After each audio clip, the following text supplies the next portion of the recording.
Assalamualaikum warahmatullahi wabarakatuh. Perkenalkan, nama saya Sigit Pramudi dengan NIM 24338047. Di sini saya akan mempresentasikan laporan analisis statistik atau laporan PJBL saya sendiri berdasarkan jurnal dari Sharma et al. Pada tahun 2013 dengan judul Process Capability Improvement, a Case Study of an Engine Connecting Route Manufacturing Process. Dalam presentasi ini, saya akan membahas penerapan berbagai metode statistik, mulai dari sampling, estimasi, uji hipotesis, hingga regresi linear, sederhana dalam upaya meningkatkan kapabilitas proses manufaktur connecting route.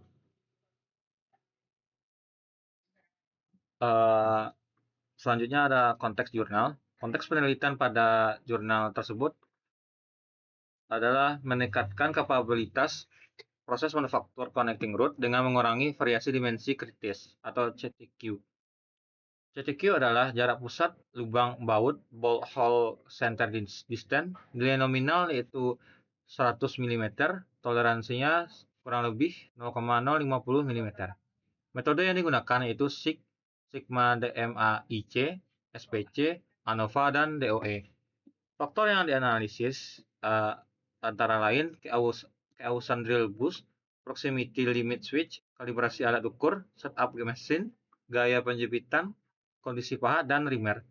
Respon yang diukur adalah standar deviasi proses, indeks kapabilitas proses atau CP, yang selanjutnya ada indeks performa proses. Berikut adalah data penelitian, yaitu sebanyak 32 dengan iterasi sebanyak 3. Ini berikut ada data kunci dari jurnal Sharma et al. Pada ukuran sampel per iterasi yaitu 32. Jumlah iterasinya ada 3. USL-nya adalah 100,50 mm. LSL-nya ada 99,950 mm.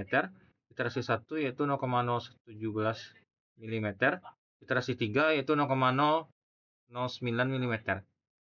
CP iterasi 1 sampai 3 yaitu 0,97 sampai 1,77. Selanjutnya ada peningkatan kapabilitas proses dari iterasi 1 sampai iterasi 3. Terlihat bahwa standar deviasi proses turun dari 0,017 menjadi 0,009. Penurunan variasi ini berdampak langsung pada peningkatan indeks kapabilitas proses. Nilai CP meningkat dari 0,97 menjadi 1,77, sedangkan nilai CPK meningkat dari 0,57 sampai 1,49, melampaui target dari 1,33. Karena CP dan CPK pada iterasi ketiga sudah lebih besar dari 1,33, maka proses dapat dikatakan telah memenuhi target kapabilitas industri. Selanjutnya akan diperlihatkan gambaran umum hasil perbaikan. Saya akan masuk ke pembahasan statistik pertama, yaitu sampling. Kegunaan sampling yang pertama yaitu mewakili kondisi aktual proses produksi tanpa mengukur seluruh produk. Menghitung CP dan CPK untuk mengetahui kepatuhan proses terhadap spesifikasi. Ada selanjutnya mengevaluasi efektivitas tindakan perbaikan antar iterasi. Lalu kegunaannya juga lebih efisien dan praktis dibanding inspeksi 100%. Pada penelitian jurnal Sharma ini juga digunakan jenis samplingnya yaitu consecutive sampling, yang dimana artinya memilih objek berturut-turut sesuai urutan kemunculan. Terdapat 32 komponen per iterasi diambil secara berurutan. Juga merepresentasikan kondisi nyata proses produksi. Dan juga memudahkan pemantauan variasi proses secara kontinu.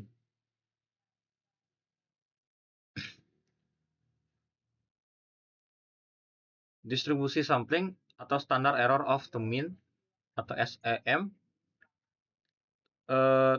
pada iterasi pertama diperoleh SEM-nya sebesar 0,003005 mm. Setelah dilakukan perbaikan proses, nilai SEM turun menjadi 0,00159 mm.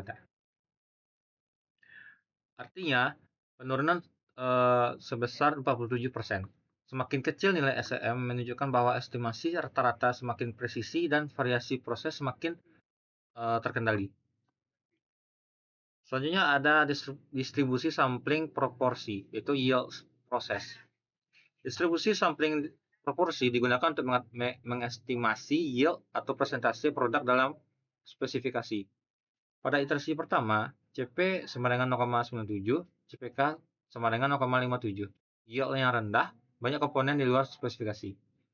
Iterasi 3, CPK-nya sama dengan 1,49, yield meningkat signifikan mendekati 99,87%. Standar 4. Estimasi yaitu 0,9987 dengan banyak data 32 menjadi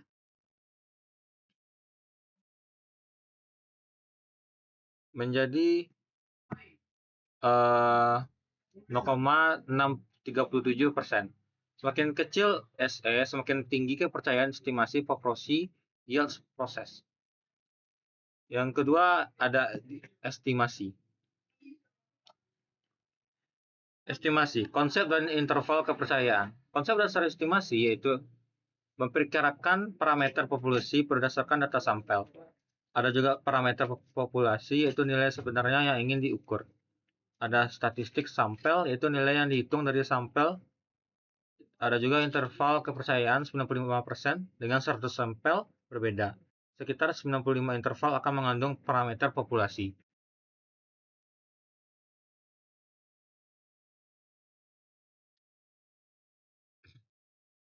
Karena seluruh interval masih berada di bawah nilai nominal 100 mm, kondisi ini menjelaskan mengapa nilai CPK pada iterasi pertama masih rendah.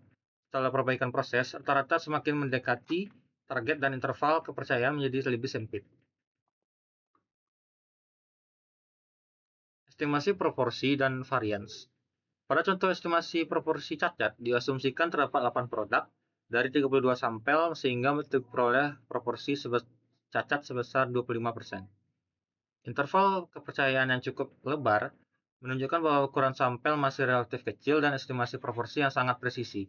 Selanjutnya, dilakukan estimasi varians populasi menggunakan distribusi chi-square. Diperoleh interval kepercayaan standar deviasi antara 0,0072 hingga 0,0120 mm. Berdasarkan analisis juga diperoleh kebutuhan minimal sampel sebanyak 45 data.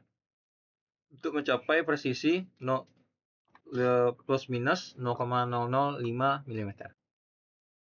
Selanjutnya ada uji hipotesis.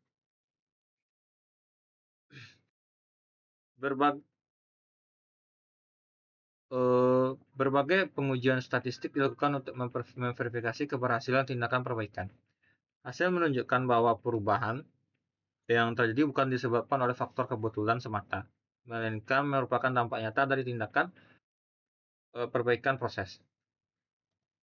Salah satu pengujian yang utama digunakan adalah ANOVA, satu arah. ANOVA digunakan untuk menguji perbedaan rata-rata antar 3 iterasi secara sekaligus. Hasil perhitungan menunjukkan nilai F sebesar 31,66, jauh lebih besar dibandingkan F kritis sebesar 3,069. Selain itu, nilai p-value sebesar 0,000 kurang dari 0,05. Perbedaan antar iterasi sangat signifikan. Dengan demikian, hipotesis 0 ditolak. Artinya, terdapat beberapa perbedaan yang sangat signifikan antar iterasi proses. Hasil ini membuktikan bahwa tindakan perbaikan dilakukan secara berhasil mengubah performa proses secara nyata. Selanjutnya saya akan membahas tentang regresi linear sederhana. Konsep model regresi digunakan untuk mendeteksi adanya tren sistematis yang mungkin disebabkan oleh keausan alat atau faktor lainnya. Hasil analisis menunjukkan bahwa koefisien regresi mendekati 0 dan nilai P lebih besar dari 0,05. Artinya tidak terdapat hubungan linear yang signifikan antara urutan produksi dan nilai CTQ. Variasi yang terjadi bersifat acak, bukan akibat tren sistematis. Hal ini menunjukkan bahwa setelah tindakan perbaikan dilakukan, proses menjadi lebih stabil dan terkendali. Kesimpulan, dari aspek sampling, konsekutif sampling dengan banyak data 32 representatif. SEE turun dari 0,003005 menjadi 0,00159 mm. Pada estimasi, interval kepercayaan menunjukkan bahwa rata-rata proses semakin mendekati target setelah perbaikan. Dari spek uji hipotesis, semua uji signifikan menunjukkan hasil yang signifikan. Pada regresi, tidak ditemukan tren sistematis, sehingga variasi yang terjadi lebih disebabkan oleh faktor yang acak. Berikut ada kesimpulan umum, yaitu hasil peningkatan proses. Secara keseluruhan, penurunan standar deviasi sebesar 47% dari 0,017 menjadi 0,009, sedangkan nilai CPK meningkat dari 0,57 menjadi 1,49. Untuk CP meningkat dari 0,97 menjadi 1,77. Untuk kesimpulan, berdasarkan hasil analisis dapat disimpulkan bahwa penerapan metode statistik seperti sampling, estimasi, uji hipotesis, ANOVA, dan regresi sangat efektif dalam mengidentifikasi sumber variasi proses serta memverifikasi keberhasilan tindakan perbaikan. Perbaikan berbasis data berhasil meningkatkan kapabilitas proses sehingga proses manufaktur connecting root dinyatakan capable. Demikian presentasi yang dapat saya sampaikan. Kalau ada kata-kata yang salah, mohon dimaafkan. Assalamualaikum warahmatullahi wabarakatuh.